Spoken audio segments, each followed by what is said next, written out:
Hey buddy, watch this.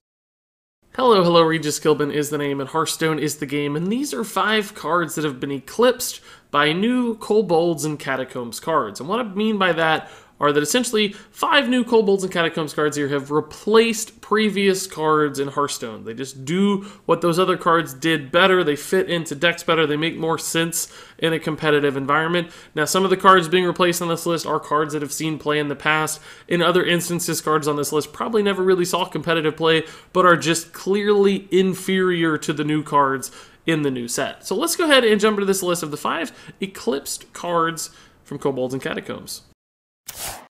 Up first, as you might have guessed from the background in the introduction, we have Shadowbolt, the basic Hearthstone card that has pretty clearly been replaced by Lesser Amethyst Spellstone, one of the new spellstones, of course, for Warlock in the Kobold set. And although these cards don't compare directly necessarily when it comes to mana cost or the damage they do to a minion immediately, as you start to upgrade the Lesser Amethyst Spellstone, it fits the same sort of need, which is a mid-game removal spell, but it has an enormously higher upside than Shadowbolt. Shadowbolt only ever does 4 damage. That's the max it can do, and although you can play it 1 turn earlier, the ability for Lesser Amethyst Spellstone to still be influential in those early to mid-game turns where Shadowbolt tends to succeed, but also do some crazy stuff in the late game where it gets up to dealing 7 damage, but also healing you for 7, that can be a huge swing. Killing that even bigger minion, but also restoring life to yourself, that's fantastic, and it synergizes so well with some of the new self-harm cards that were introduced with Kobolds, like the Librarian and the Homunculus.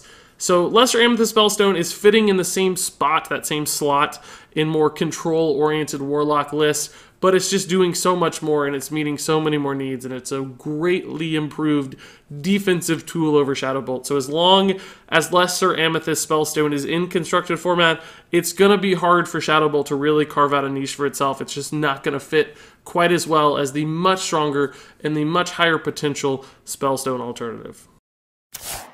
So now let's move on to the second card on the list, and this is one of those just blatant power creep style cards. River Crocolisk is now no more. You'll never have a reason to play River Crocolisk over Plated Beetle. Now, of course, River Crocolisk didn't see a lot of play in constructed format anyway, outside of maybe some budget lists here and there. I think it's very only occasionally ever popped into some mid-range hunter lists way back in the day. But Plated Beetle does everything River Crocolisk does, exact same cost, exact same stats, the beast tag, but it also tacks on some Death Rattle synergy and the ability to gain 3 armor. Now, some people could argue, well, there are cards out there which very specifically counter Death Rattles. I don't care. Nobody runs those cards. Plated Beetle is just River Crocolisk with some additional defensive upside, and no one would ever play River Crocolisk right now in Hearthstone when Plated Beetle exists. So pretty clearly at this point, River Crocolisk has been eclipsed, and it will be forgotten until Plated Beetle rotates out of standard format.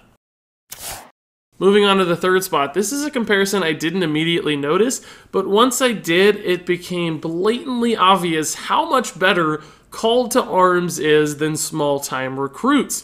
If you look at the new Call to Arms for 4 mana, you immediately put 3 minions into play that cost 2 or less. So not only do you essentially kind of draw those cards from your deck, but you're also playing them instantly. And Call to Arms is so good that it has basically defined the best deck in Hearthstone so far in Kobolds, which is an aggro paladin list. Call to Arms is fantastic in that list. It's really kind of defining the meta right now. This is one of the best, if not the best, cards in Kobolds and Catacombs. And when you compare it to Small Time Recruits, you realize just how pitiful Small Time Recruits looks. For 1 mana less, only 1 mana difference with Small Time Recruits, it only draws you 3 minions and it only puts them into your hand. It doesn't immediately put them into play. When you make that comparison, all the extra stuff you're getting for 1 mana with Call to Arms, Small Time Recruits just looks abysmal. It looks awful. There's no reason to run Small Time Recruits when cards like Call to Arms exist. It still thins your deck, but it puts that mana into tempo, into play immediately, and it's so much better for it because it supports those aggressive archetypes so much stronger. So Small Time Recruits looks like, to me, a card that's just not going to make any sense as long as Call to Arms exists. It has pretty clearly been eclipsed at this point. So as we move on to the fourth spot on this list, this one's a very easy comparison to make, and probably the most debatable of any of the comparisons on this list, but in my mind, Beneath the Grounds has been eclipsed by the new card, Fowleri Strider. Now, as you compare these, pretty clearly the effect of each of them is similar. At the end of the day, you're going to get 3 4/4 Nerubians summoned from each of these cards. Fowleri Strider, though, for only 1 additional mana, you're actually getting an additional 4/4 minion, the actual Fowleri Strider itself, which has some upside. The primary difference, of course, is that with Fowleri Strider, you're controlling how often you're drawing cards and how likely you are to put these additional 4/4 Nerubians into play. With Beneath the Grounds, you're basically relying most of the time on your opponent to draw cards. Now, clearly, Beneath the Grounds has been utilized in some mill-style decks where you can force your opponent to draw cards, and therefore you can somewhat control how often your Nerubians are summoned. But unfortunately in Hearthstone, Mill Rogue just hasn't been that competitive of a list historically. There's some Mill Rogue out there right now. Still not a very high tier deck, but Fowleri Strider is fitting really nicely into the Miracle archetype because historically, Rogue has been very dominant with Miracle Rogue and can very consistently draw its own cards, predictably without punishing itself. So in other words, Fowleri Strider sort of already synergizes with that game plan. You don't have to sacrifice much or build your deck in a specific way or play a really difficult or limited archetype like Mill Rogue. Fowleri Strider just slots in perfectly into a mana spot that Rogue needed some support in anyway. So Fowleri Strider makes just a ton of sense for the class. It's basically everything Rogue wants, and it's perfect for Rogue. Now, not every kind of list is going to run Fowleri Strider, but Miracle Rogue lists in particular synergize so strongly with this card, whereas Beneath the Grounds was a lot harder to work with. Now, of course, there is another utility for Beneath the Grounds, which is countering Raza or Kazakis or Reno style decks. That's not relevant today in standard format because it's now rotated out. So there's still some potential for Beneath the Grounds. It's not like there's no reason for this card to exist. But for the most part, on average, in the cases that are most relevant to Rogue, I do think Fowleri Strider just does the same sort of thing much better and fits the class better in general than did Beneath the Grounds. So for me, personally, I think Beneath the Grounds has been eclipsed by Fowleri Strider, although I know there could certainly be some debate on this one. And now finally for our last card that has been eclipsed, it's Mirror Entity, and it has lost its edge to the new made secret, Explosive Runes. Now, Mirror Entity does still see some play.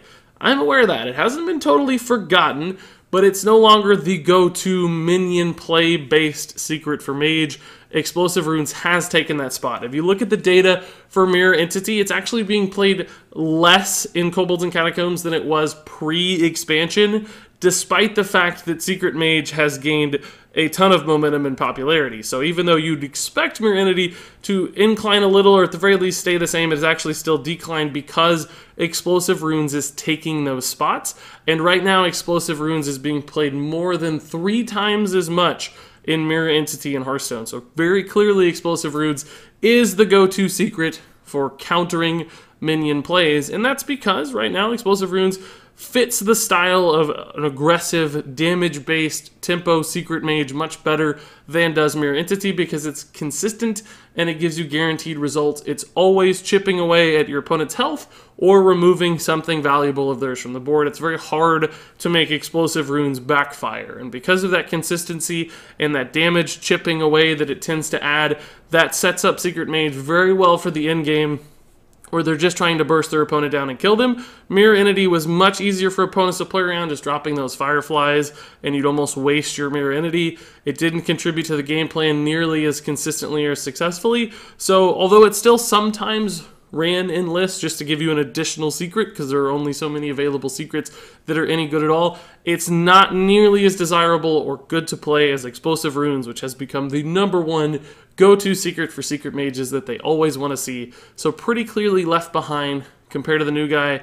Explosive Runes is the #1 mage secret right now. Mirror Entity is somewhere like #3 or #4 at this point, so it has been eclipsed. And there you go, guys. Those are 5 cards that to me look like they're being left behind because Kobolds and Catacombs has released newer, better, more interesting, or at least versions that meet the needs of decks and archetypes in the meta right now better than these older cards. Now, this is not some subliminal message about power creep and how they're breaking Hearthstone because new cards are better than old cards. I think there's an argument to be discussed there, certainly, and I'd love to hear your guys' thoughts on power creep in the comments, or at least the comparisons between these cards and how that is influencing Hearthstone today. Is it too much? Are they too much stronger than old cards? Are they really not stronger at all? Share all those thoughts in the comments below. I'm curious what you guys think about cards being left behind, cards being eclipsed by newer and better versions. So I'm looking forward to seeing all those comments, but until then, thank you so much for watching, and until next time, game on.